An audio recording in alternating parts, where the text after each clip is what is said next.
தண்டனைகள் கடுமையா இருந்தா மட்டும்தான் தவறுகள் குறையும். ஏன்னா இங்க வந்து தனி மனித ஒழுக்கம்னு ஒண்ணு இருந்தா தான் வந்து பேசிக்காக ஒரு தப்பு குறைங்க. அப்படிலாம் யாருக்குமே கிடையாது. இந்த ஆட்சியில பாத்தீங்கன்னா, கடந்த ஆட்சியில பாத்தீங்க அப்படின்னா வேற எவனோ தான் பண்ணான், வேற எவனோ ஒருத்தன் பண்ணுவான், ஒருத்தன் பாதிக்கப்படுவான் அப்படிங்கிற மாதிரி இருந்துச்சு. ஆனா இந்த ஆட்சியை பொறுத்த வரைக்கும் பண்றதே பாத்தீங்க அப்படின்னா நிறைய நாள் டெய்லி நியூஸ் பேப்பர்லயும் சோசியல் மீடியால வரது பார்த்தா தாவைக்காக தெரிஞ்ச நபர்கள் தான் வர்றாங்க. இங்க பாதிப்பு கொடுக்கறவன வந்தா இருக்கா, பாதிக்கப்படுறவன அவனா தான் இருக்கான். பெண்கள் வந்து ரொம்ப மோசமா இருக்காங்க. இங்க வந்து நான் எப்படி சொல்றது, இது வந்து தன்னை ஒரு கரெக்டான ஒரு சிஎம்மா இருந்தா தன்னோட தொண்டர்களையும் மக்களையும் நல்வழிப்படுத்தணும். ஓகேவா? இங்க அப்படி கிடையாது. தலைவன் எவ்வளியோ தொண்டனும் அவளி அப்படிங்கிற மாதிரி தான் இருக்காங்க. தலைவனே அப்படி இருக்கானே, நம்ம இருந்தா என்ன தப்பு அப்படிங்கிற மாதிரி தான் இங்க சில பெண்களும் சப்போர்ட் பண்றாங்க, சில ஆண்களும் சப்போர்ட் பண்றாங்க. இவங்கெல்லாம் கரெக்டா பார்த்து இவங்களோட ப்ரொஃபைல் போய் செக் பண்ணா யாருமே வீட்டுக்கு அடங்காதவங்களும், வீட்டை சரியா ஃபேமிலியை பார்க்காதவங்களும், மனைவியில பார்க்காதவங்களும் தான் இருக்காங்க. இப்படித்தான் இருக்காங்க. அப்ப வந்து இது என்ன சொல்ல முடியும் தெரியல. அப்ப இன்னொரு சொல்றானுங்க, ஏன் இது கடந்த ஆட்சியில நடக்கலையா, ஏன் எங்க ஆட்சி பண்ணி குறை சொல்றீங்க? பைத்தியத்துக்கு பிறந்த பைத்தியக்காரனுங்களா? கடந்த ஆட்சியில வந்து எல்லாம் நடந்துச்சு. திமுக இருக்கட்டும், அதிமுக இருக்கட்டும், அந்த ஆட்சிகள் எல்லாமே நடந்துச்சு. இப்ப அதுக்கு ஈக்குவலா நீங்க என்ன பண்றீங்க? கொலை, கற்பழிப்பு, ஆள் கடத்தல், மணல் கடத்தல், கட்ட பஞ்சாயத்து. கடந்த ஆட்சியில் இதெல்லாம் நடக்க வந்தா உங்களை வந்து ஓட்டு போட்டு மக்கள் சிஎம் ஆக்கி முதலமைச்சர் தமிழ்நாட்டோட முதலமைச்சர் உட்கார வச்சிருக்காங்க. இப்ப அதே கடந்த ஆட்சியிலே நடந்து அதே பிரச்சனை தான் உங்க இதுலயும் நடக்குது. அதாவது கடந்த ஆட்சியில் வந்து கரண்ட் பிரச்சனை எதுவுமே கிடையாது, நல்லா தான் ஸ்மூத்தா போயிட்டு இருந்துச்சு.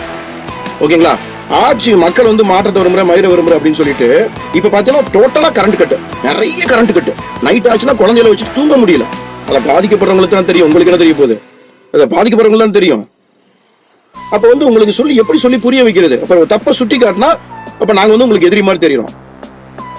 தப்புனா தப்புதான், நெற்றிக்கண் திறப்பினும் குற்றம் குற்றமே அப்படிங்கிற மாதிரி. நீ யார், உன் தலைவனே வந்து தப்பு பண்ணாலும் தப்ப தட்டி கேளு. ஏன்னா நீ வந்து ஓட்டு போட்டு சிஎம் ஆக்கி உட்கார வச்சிருக்கீங்க. சரி, ஓகே, நீங்க சொம்படிங்க. ஏன்னா நீங்க வந்து தற்கூரிங்கன்னு தெரிஞ்சு போச்சு. நீங்க எந்த அளவுக்கு வேணாலும் எங்க அண்ணன் வந்து என்னென்ன பண்றா தெரியுமா, எங்க அண்ணன் அப்படி பண்ணாரு இப்படி பண்ணா, நீங்க எப்படி வேணா சொம்படிக்கலாம். பட் வந்து உன் வீட்டுல எது நடந்தாலும் இப்படிதான் சொம்படிப்பேன்னு நான் கேட்கிறேன். கடந்த ஆட்சியில் அந்த பிரச்சனை எல்லாம் இருக்க வந்தா மக்கள் வந்து ஒரு மாற்று கட்சி வரணும், ஒரு மாற்று ஆட்சி நடந்தா மட்டும்தான் நல்லா இருக்கும் அப்படிங்கிற ஒரு மைண்ட் செட்ல நல்லா தான் போயிட்டு இருந்துச்சு ஸ்மூத்தா. பட் உங்களுடைய மனநல அப்படித்தான் போட்டு ஓட்டு போட்டு ஜெயிக்க வச்சிருக்கீங்க. இப்ப அதே பிரச்சனை இங்க நடக்குது. கமிஷன், கலெக்ஷன், கரெக்ஷன், கரப்ஷன், இது எல்லாமே நடக்கும்போது இந்த ஆட்சிக்கு அந்த ஆட்சி எவ்வளவு பரவாயில்லன்னு தோணுதுங்க. தயவு செஞ்சு இந்த பைத்தியக்காரத்தனமா பேசுறத ஃபர்ஸ்ட் ஆஃப் ஆல் ஸ்டாப் பண்ணுங்க. ஓகேவா? ஏன்னா நீங்க எல்லாத்தையும் கடந்த ஆட்சி பண்ணலையா, கடந்த ஆட்சி இப்படி பண்ணலையா, கடந்த முதல்வர் இப்படி பண்ணலாம் சொல்லாதீங்க. இப்போ வந்து நீங்க தான் வந்து ஒரு மாசம் ஆச்சு, திரும்ப எப்ப பார்த்தாலும் திமுகன்னு சொல்லிட்டு நீங்க ஒப்பாரி வச்சுட்டு இருக்கிறத ஃபர்ஸ்ட் ஸ்டாப் பண்ணுங்க. ஓகேவா? தயவு செஞ்சு தனி மனித ஒழுக்கம்ங்கிறது கண்டிப்பா வேணுங்க. இது யாரா இருந்தாலுமே, இன்க்ளூடிங் நானா இருந்தாலும் யாரா இருந்தாலுமே சரி. ஓகேவா? இந்த ஆளுங்கட்சி என்ன பண்ணாலும் சொம்படிக்கிறத ஸ்டாப் பண்ணிட்டு தயவு செஞ்சு நீங்க ஒரு மனுஷனா நடந்துக்குங்க. தப்புனா தட்டி கேளுங்க. ஓகேவா? அதை விட்டுட்டு பைத்தியக்காரத்தனமா